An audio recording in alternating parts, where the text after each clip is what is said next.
Dr. Thierry Passeron. We were just talking about you a couple talks ago. And so in this case, looking at CXCR3B, I think a splice variant, a very interesting concept.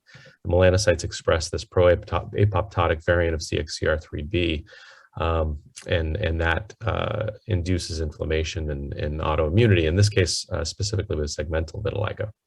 So Dr. Passeron is from Nice, France, professor there, and very prolific in the vitiligo literature. Looking forward to your talk.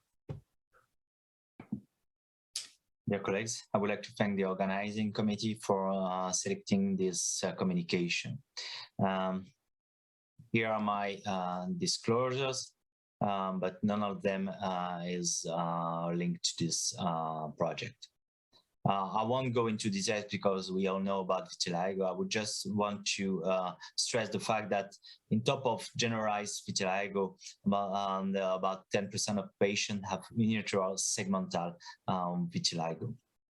And recently we demonstrated that in the surface of melanocyte, there is a receptor called CXCR3B that is different from CXCR3A that is expressed in immune cells, for example. And this CXCR3B there is an increased expression in vitiligo of non-segmental vitiligo skin, and this plays a key role in the initial steps of vitiligo, because when CXCL10, for example, is binding this receptor, it's inducing the initial apoptosis of some melanocyte, and the remaining one is presenting their own antigens, leading to subsequent T-cell autoreactivities. Segmental vitiligo is about only 1/10 of all vitiligo patients. The pathophysiology of segmental vitiligo is still poorly understood. However, we have nice data showing that as in non-segmental vitiligo, there is an immune response against melanocyte involving the CD8 infiltrate. But there are also data suggesting that there might be some intrinsic defects in melanocyte, but also in keratinocyte in the area affected by segmental vitiligo. Importantly, it's also interesting to keep in mind that for about 10% of patients with segmental vitiligo, they will develop mixed vitiligo, meaning that in top of their segmental vitiligo, they will have a generalized vitiligo, such as in this young girl, meaning that those patients have an increased susceptibility to develop generalized vitiligo as compared to the rest of the population. So the hypothesis of this work was to better study the role of innate immunity, but also the serial stress and the expression of CXCR3B in segmental vitiligo. So to do that, we include only adult patients with a segmental vitiligo. We made biopsy in the area affected by the segmental vitiligo, but importantly, of course, we made the biopsy only in area not yet depigmented, so we can study not only the keratinocyte, but also the melanocyte. We made also biopsies in the contralateral non-lesional part in the same patient, and we made biopsy in the same location in healthy volunteers. And you can see here the characteristic of the population. You can see that the disease duration was more than 10 years, which is normal because for ethical reason, we include only adult patient.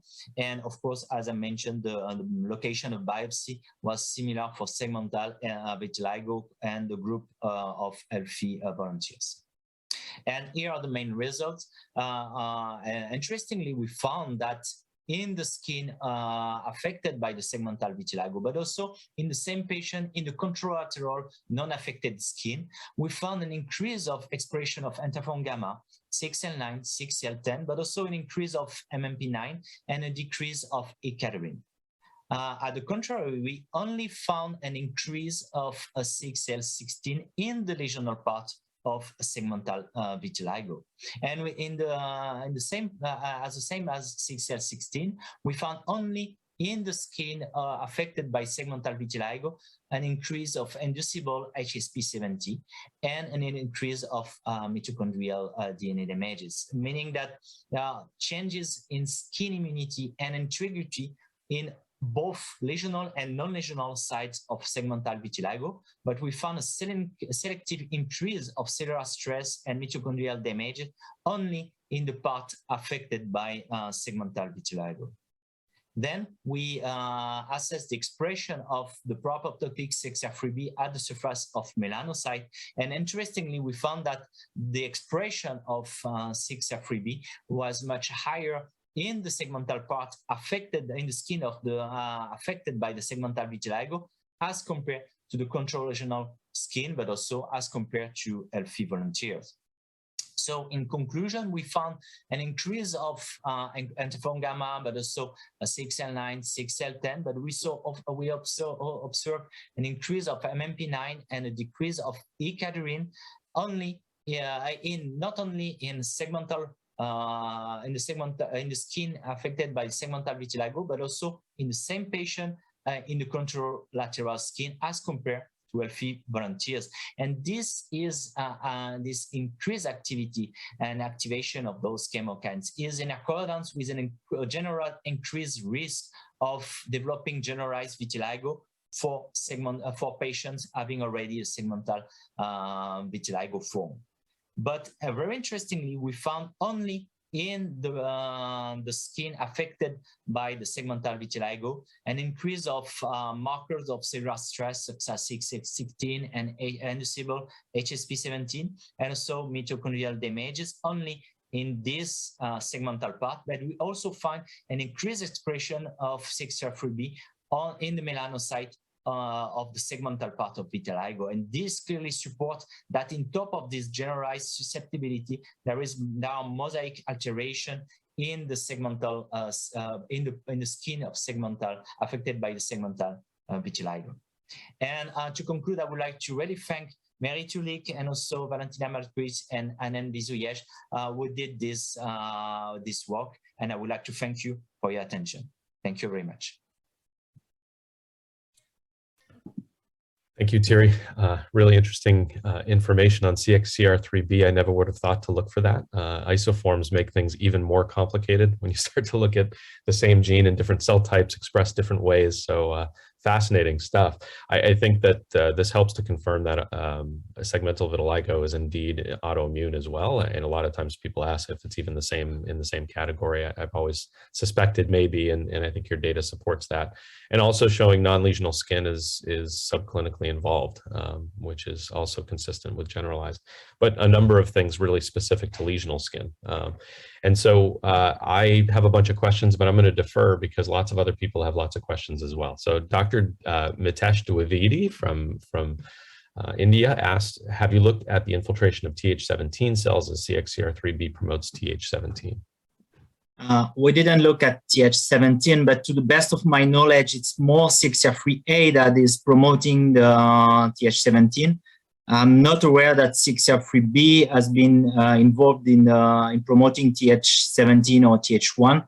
Maybe I'm wrong, but usually the problem is that in mice, for example, there's only CXCR3. There are not other isoforms, but CXCR3A is as everybody knows, very well involved in immune process, but CXCR3B is mostly involved in cancer, sometimes in promoting some apoptosis, but I'm not aware that is activating Th17. But if you have data on that, I will be very happy to look at it. But in any case, we didn't look at Th17. Dr. Dwivedi followed up and said ICAM1 expression is also enhanced by gamma, which leads to enhanced melanocyte destruction by T cells. Yeah, in fact, in the first paper, we demonstrated that with interferon gamma, as you demonstrated, the keratinocyte, so melanocyte are producing CXL10. And what was quite interesting is that those CXL10 are not only promoting the homing of T cells, but it's also inducing some apoptosis of melanocyte locally. So there are both action of those CXL10. Nanya Van Giel, publishes a lot on segmental vitiligo. She wants to know at what stage of disease did you take the biopsies? So we know that it progresses and very quickly, right? And then stabilizes soon after. Early dynamic stage or the stable stage, would this be different? Yeah, that's a very good question. I would say, unfortunately, it was only very stable vitiligo because for ethical reason, we only pick segmental vitiligo in adults and not on the face. So we came up with a very limited number of patients, and it was all stable. So I'm assuming that in active stage, the result will be different. Dr. Lepoul asked a similar question right after that. I think a lot of interest in that. Patients don't get into my clinic in time for me to see them with early segmental vitiligo. You know, it starts and stops in 6 months, so it's actually really hard to catch them. If I get a late cancellation and we throw somebody into my clinic and they've got segmental and it was diagnosed a week ago, then I get to see it evolving. But it would be hard to recruit active segmental vitiligo patients, I think. Yeah, just to come up with this, I heard a discussion before with David. I do think also that if we are coming very early in vitiligo, because usually we are comparing 4 or 5 years as compared to more than 4 and 5 years. But if we are coming, for example, before 6 months or 1 year, I think that the result will be better. And our friends from Egypt published nice data on that. And in my clinics, I also think that if you are coming very early, there's probably a window of opportunity, but we have to demonstrate it for sure.